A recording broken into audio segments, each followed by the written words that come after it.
Lesson 16, frequently asked questions. Well, the idea here is to meet some of your concerns about using the ideas on this course.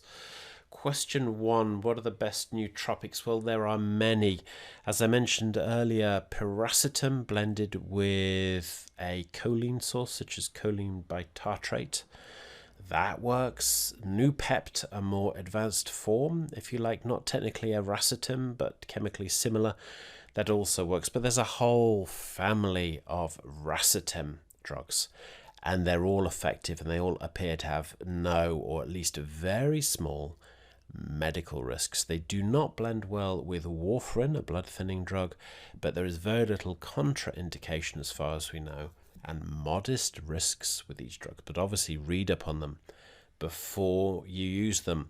If you want even lower risks, then a supplement popular with strength and endurance athletes is called creatine monohydrate. Some people find that hard on the stomach, other people are fine with it. There are many, many drugs used by students for attention deficiency and hyperactivity and so on. Probably steer clear of those because they do indeed have known health risks. Question 2, how can I increase my speed reading comprehension? Well, the short answer is practice, but maybe don't get hung up on the idea of comprehension. And the reason is this: if you're going to read 10 books on a topic, it might only be 1 or 2 that really require high levels, 80% or more of comprehension. Most of them, dragging out that 10 or 20% of highest value information is probably enough. Now, to ensure that you've got a good level of comprehension, you just have to test yourself. So one of the ideas we discussed earlier is that you speed read a book, you take down notes, you try and create a precis summary of it, but you choose a book that's already been summarized by someone else, possibly on YouTube or in a blog. You then compare your summary with the one completed by somebody else. That will give you a very good idea how high quality your comprehension is. If it's not good, then you want to start applying ideas of creating images and storylines for the main ideas in a text as you read it. So build up the key ideas, maybe take a few brief notes. In that way, you can guarantee a good level of comprehension. Question 3, what is the best IQ test? So if you want to build IQ, it's a good idea to take before and after tests. There'll probably be different tests, so take one before you do any brain training and take one after. There are perfectly good free tests available on the internet. I've linked to a few.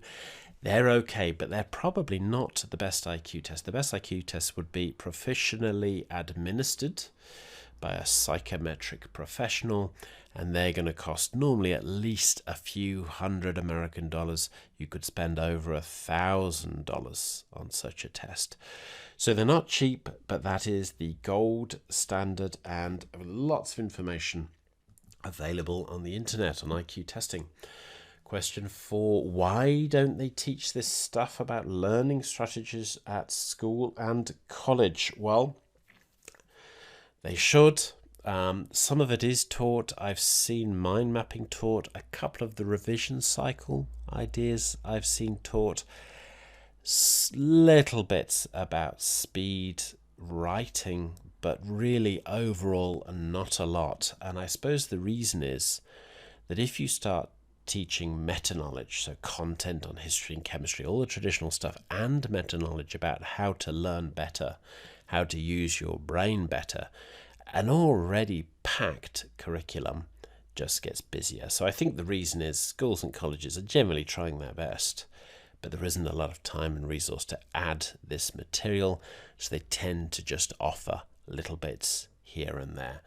But I think they should probably reduce the core content and add more of this. And the reason is learning becomes a lot more fun, but so much more effective, because you're going to retain and apply and create far more by using the techniques in a course like this.